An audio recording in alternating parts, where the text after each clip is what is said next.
수양대군이 계유정난의 피비린내 나는 칼춤을 추며 단종의 왕위를 잔인하게 찰탈하고 도성 전체가 고관대작들의 목이 잘려나가는 서슬퍼런 공포정치의 무거운 쇠사슬에 묶여있던 어느 서늘하고 음산한 가을밤, 대궐 가장 깊숙한 골짜기에 위치한 관상감의 지하 비밀 서구 안에서는 세상을 뒤바꿀 정밀한 기계장치의 기이한 톱니바퀴 소리가 나직하게 울려 퍼지고 있었습니다.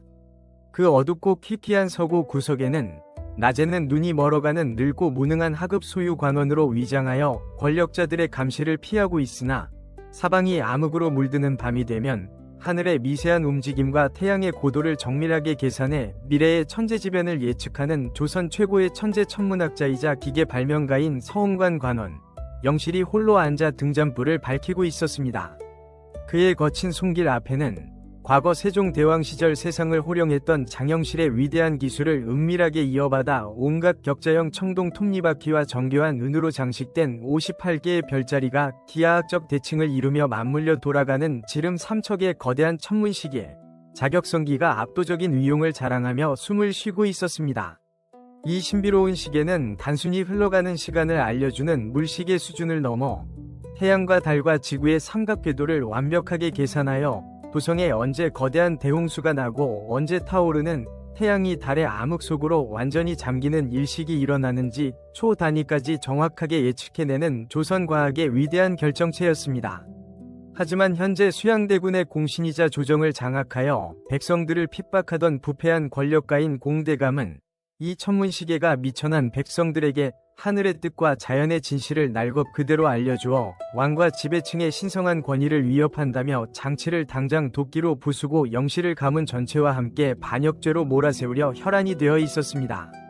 공대감은 무지한 백성들을 지독한 가뭄과 재앙의 공포로 가스라이팅하며 하늘의 노여움을 풀기 위함이라는 핑계로 가혹한 세금을 뜯어내어 자신의 사리사욕을 채우고 있었기에 하늘의 기세와 기후의 변화를 너무나도 정확히 읽어내어 거짓을 폭로할 수 있는 영실의 존재가 목에 걸린 가시처럼 눈의 가시 같았던 것입니다. 하늘의 비밀은 오직 권력을 쥔 우리 양반들의 편이어야 하거늘 저 미천한 기계쟁이 놈이 감히 천기를 훔쳐 백성들을 선동하려 하니 당장 저놈의 목을 베고 검은 천문 장부들을 불태워라. 공대감은 관상감의 삼엄한 사설 관군들을 동원해 어두운 지하서고를 급습하여 영실의 가냘픈 목에 차가운 칼날을 들이밀었고 영실은 장치가 파괴당하는 순간에도 자신이 만든 자격성기의 가장 핵심 부품이자 중력과 시계추의 속도를 제어하는 청동 중력 제어추를 소매 안으로 은밀하게 숨긴 채 조용히 무릎을 꿇었습니다. 공대감과 부패한 관료들은 영실의 가문과 제자들을 옥죄기 위해 그를 대궐 앞마당에 차갑고 서늘한 착고에 단단히 가두어 두고 도성의 백성들 앞에서는 가문이 대단한 자비와 권위를 베푸는 척 기괴하고 정교한 정치적 연극을 기획하기 시작했습니다.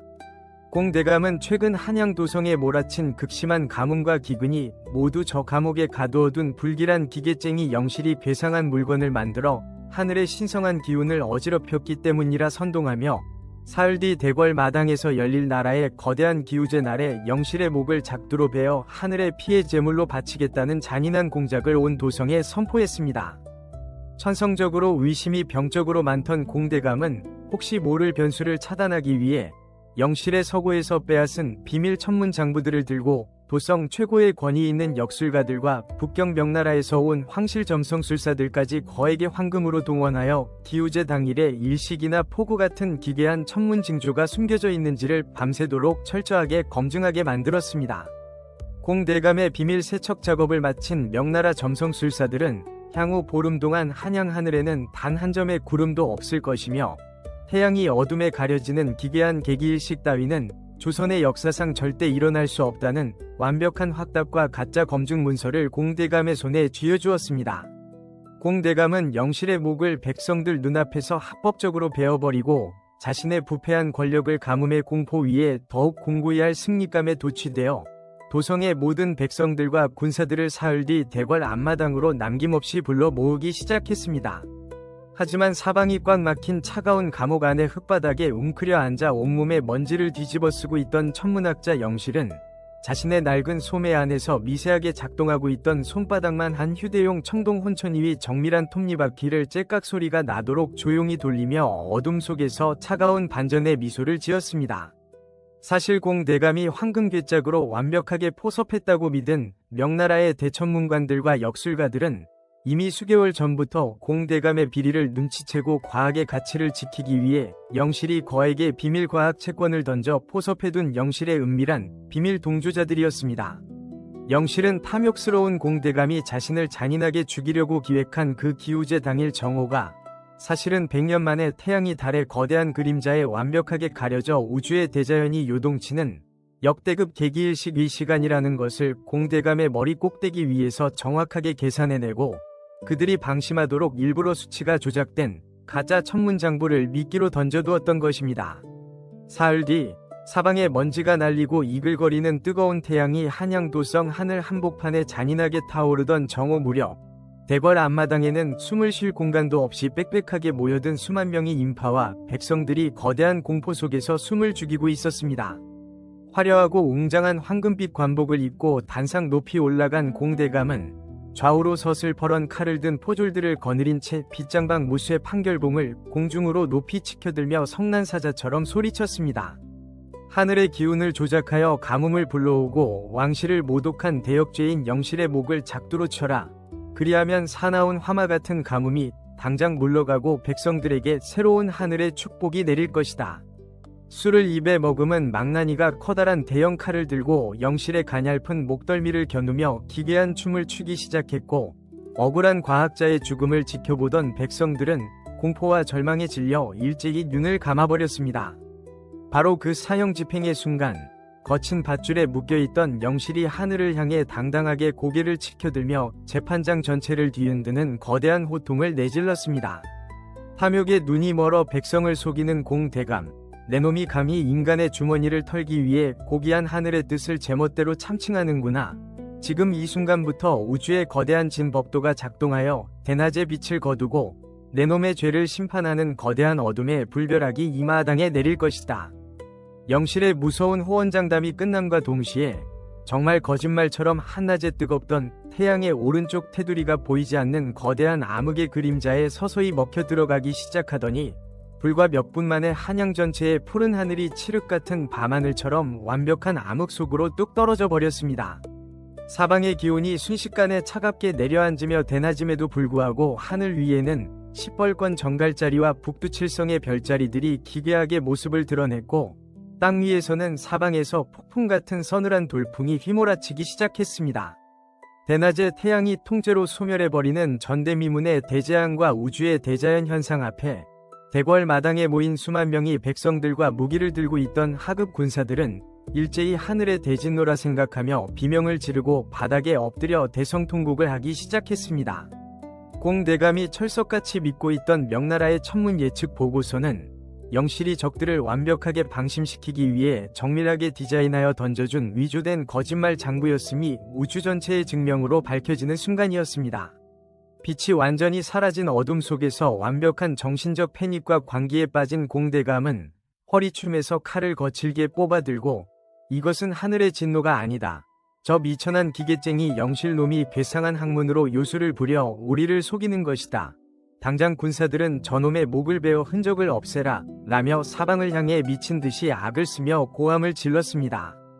하지만 이미 대낮을 밤으로 바꾸어버린 영실의 압도적인 천문학적 능력을 하늘이 내린 신령한 신통력이자 진실이라 믿게 된 군사들과 분노한 백성들은 공대감의 명령을 따르기는커녕 오히려 사방에서 저놈이 가짜 장부로 나라를 속였다 라며 공대감을 향해 분노의 돌과 흙을 던지기 시작했습니다. 바로 그 혼란의 순간 영실이 사형장에 끌려오기 전 대궐 지하 서고의 자격성기 기계장치와 쇠줄로 은밀하게 연결해 두었던 거대한 중력 도르래와 청동 쇠사슬들이 어둠 속에서 마치 살아있는 유령의 손길처럼 사방의 땅바닥에서 튀어나왔습니다. 영실이 소매 속에서 꺼낸 중력추를 사형대 홈에 정확히 꽂아 넣자 시계의 태엽이 풀리는 엄청난 장력과 동력이 폭발하며 청동 쇠사슬들이 공대감의 발목과 손목을 거칠게 낚아채 허공 높이 매달아 버렸습니다. 위대한 과학의 힘을 무시하고 인간의 무지와 공포를 이용해 권력을 탐하며 서민들의 고열을 짜내던 부패한 자가 결국 자신이 미천하다고 비웃었던 천문시계의 거대하고 정밀한 톱니바퀴 장치의 메커니즘에 온몸이 결박되어 비참하게 파멸하는 소름 돋는 꼴이었습니다. 때마침 달의 그림자가 서서히 물러가고 태양이 다시 찬란하고 눈부신 빛을 온 대지에 뿜어내자 어둠에서 깨어난 수만 명의 백성들은 사형대 위에 당당하게 서 있는 영시를 향해 조선의 진짜 하늘을 밝혀주신 대변자이시다 라며 일제히 마당에 엎드려 큰절을 올렸습니다. 백성들의 거대한 함성 소리에 놀라 현장에 뒤늦게 출두한 지엄한 사헌부와 위금부의 고위 관료들은 가짜 천문장부로 임금과 조정을 속이고 국가의 소중한 천문기구를 사사로이 훼손하려 한 명백한 대역죄를 물어 허공에 매달려 비명을 지르던 공대감과 그의 부패한 일당들을 그 자리에서 포승줄로 체포하여 변방의 가장 참혹한 사형장으로 압송해버렸습니다. 모든 숨막히던 우주적 소동이 영실과 과학의 완벽한 승리로 끝난 늦은 밤, 대궐 깊은 곳 지하의 비밀 서고 안에서는 영실의 천재적인 손끝에 의해 다시 고쳐지고 핵심 추가 장착된 천문시계, 자격성기가 맑고 정밀한 청동 태엽 소리를 내며 세상에서 가장 힘차게 다시 돌아가기 시작했습니다. 영실은 이번 사건으로 도성 전체의 영웅이 되었음에도 불구하고 거만하게 권력이나 높은 조정의 관직을 탐하지 않았으며 다음날 아침이 되자 다시 자신의 때 묻고 허름한 삼배 하급 관복을 묵묵히 갈아입은 채 다시 붓을 들어 밤하늘의 새로운 별자리 지도와 행성의 궤도를 성실하게 장부에 적어 내려가기 시작했습니다. 권력을 쥔 자들의 잔인한 칼날이나 야바위꾼들의 얄팍한 사기극 대신 오직 인간이 가진 위대한 두뇌와 정밀한 기계과학의 힘을 유일한 무기 삼아 거대한 우주적 자연현상으로 세상을 구하고 정의를 실현한 천재과학자의 장엄한 서사였습니다.